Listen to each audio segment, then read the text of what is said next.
আমাদের প্রতিদিনের খাবারের তালিকায় শসা কিন্তু খুব পরিচিত একটি নাম, কারণ বেশিরভাগ সালাদেই ব্যবহার করা হয় এই সবজি। হাইড্রেটিং সবজিগুলোর মধ্যে উপরের দিকেই থাকে কিন্তু শসার নাম। এটা অবশ্য আপনারা সবাই খেয়াল করে দেখবেন। আর এতে রয়েছে প্রচুর পরিমাণে পুষ্টি, যা আমাদের স্বাস্থ্যের পক্ষে বিশেষ সহায়ক এবং শরীর থেকে বিষাক্ত পদার্থগুলোকে খুব সহজেই শসা খাওয়ার মাধ্যমে দূর করে দিতে পারে। যেহেতু খাবারের তালিকায় শসা যোগ করা খুব সহজ, তাই সারা বছরই এটি আপনি খেতে পারেন।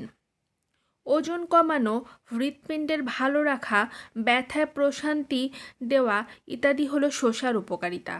এছাড়াও শসা যে কাজটি করে সেটি হলো আমাদেরকে খুব সহজেই কোষ্ঠকাঠিন্যের হাত থেকে মুক্তি দিতে পারে। হ্যালো ভিউয়ার্স, আসসালামু আলাইকুম।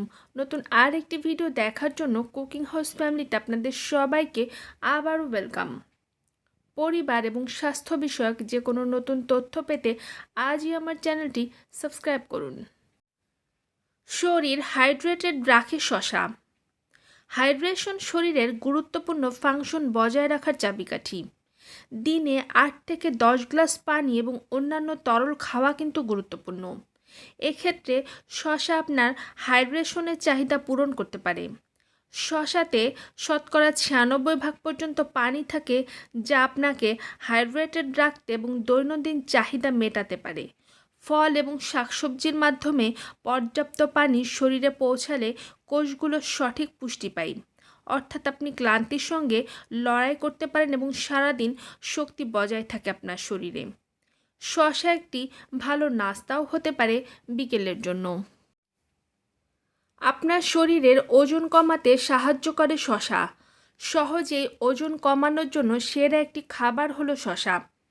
যখন কেউ ওজন কমাতে চান তখন বেশিরভাগ বিশেষজ্ঞরাই শসা খাওয়ার পরামর্শ দেন। এটি যে কেবল হজমে সহায়ক তা নয়, সেই সঙ্গে ফাইবার এবং পর্যাপ্ত পানি থাকে এই সবজিতে। এতে ক্যালোরির পরিমাণ খুবই কম থাকায় ওজন কমানো বেশ সহজ হয়। শসায় এক্সট্রা ফ্যাট প্রোটিন থাকে 2 গ্রাম, কার্বোহাইড্রেট থাকে 2 গ্রাম, ভিটামিন কে থাকে শতকরা 62, আরডিআই, ম্যাগনেসিয়াম এবং পটাশিয়াম রয়েছে। শুধু তাই নয়, এতে কোনো ফ্যাট নেই কিন্তু শসাতে। নিয়মিত শসা খেলে তা চর্বি ঝরাতে বেশ দ্রুত কাজ করে থাকে। জয়েন্টের ব্যথার উপশম করে কিন্তু শসা। আপনি যদি মাঝে মধ্যেই জয়েন্ট এবং পেশির ব্যথায় ভোগেন, তবে আপনার ডায়েটে প্রচুর পরিমাণে শসা এবং অন্যান্য সবুজ সালাদ যোগ করুন। শসা কেবল ত্বকের স্বাস্থ্যের জন্যই ভালো নয়, এটি হাড় ও পেশিকেও শক্তিশালী করে। এটি ব্যথার ক্ষেত্রে একটি ভালো নিরাময় এজেন্ট হিসেবে কাজ করে। দীর্ঘস্থায়ী ব্যথা এবং আর্থ্রাইটিস থেকে মুক্তির জন্য একটি প্রাকৃতিক প্রতিকার হলো শসা। কিছু গবেষণায় বলা হয়েছে যে শসার কুলিং ইফেক্ট শরীরের প্রদাহজনক প্রতিক্রিয়া প্রতিরোধ ও নিয়ন্ত্রণ করতে পারে। সেই সঙ্গে তৈরি করে ভালো এনজাইম, যা ব্যথা উপশম করে।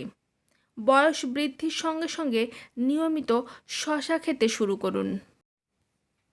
সুস্বাস্থ্যের জন্য দাঁত ও মাড়ি ভালো রাখা গুরুত্বপূর্ণ, অর্থাৎ মাড়ির জন্য খুব ভালো হচ্ছে শসা খাওয়া। আর এটা যদি আপনি নিয়মিত খেতে পারেন তাহলে তো কথাই নেই। শসা আমাদের মুখের অ্যাসিডের ভারসাম্য ও পিএইচ ভারসাম্য বজায় রাখতে সাহায্য করে। ফলে শরীরে কাটা ছেঁড়া এবং ক্ষত প্রতিরোধ ও নিরাময় করা সহজ হয়। নিয়মিত শসা খাওয়া মাড়ির রোগ এবং দাঁতের রোগ হওয়ার ঝুঁকি কমাতে সাহায্য করতে পারে। সেই সঙ্গে এটি দাঁতে প্লাক এবং টক্সিন তৈরি করে দাঁতকে খুব সহজেই পরিষ্কার রাখে। নিয়মিত শসা খেলে তা আপনার মলত্যাগের রুটিন সহজ করে দেবে। এটি শরীরের জন্য খারাপ জীবাণু এবং বিষাক্ত পদার্থগুলোকে বের করে দেওয়া সহজ করে, ফলে হজম সহজ ও স্বাস্থ্যকর হয়। এটি শরীরের পানি শূন্যতা দূর করার পাশাপাশি দূর করে কোষ্ঠকাঠিন্যও। এতে থাকা প্রচুর ফাইবার আপনার মলত্যাগের ফ্রিকোয়েন্সি বাড়াতে পারে, পাশাপাশি অন্ত্রের ভালো ব্যাকটেরিয়াও বৃদ্ধি করতে পারে। এই সবজির ম্যাগনেসিয়াম এবং পটাশিয়ামের মাত্রা পানি ধরে রাখে, সেই সঙ্গে অন্ত্রের বিভিন্ন সমস্যাও দূর করে। আর এতক্ষণ আপনারা যারা আমার সাথেই আছেন আপনাদের সবাইকে জানাই থ্যাংক ইউ সো মাচ। সবাই ভালো থাকবেন, টেক কেয়ার, আল্লাহ হাফেজ।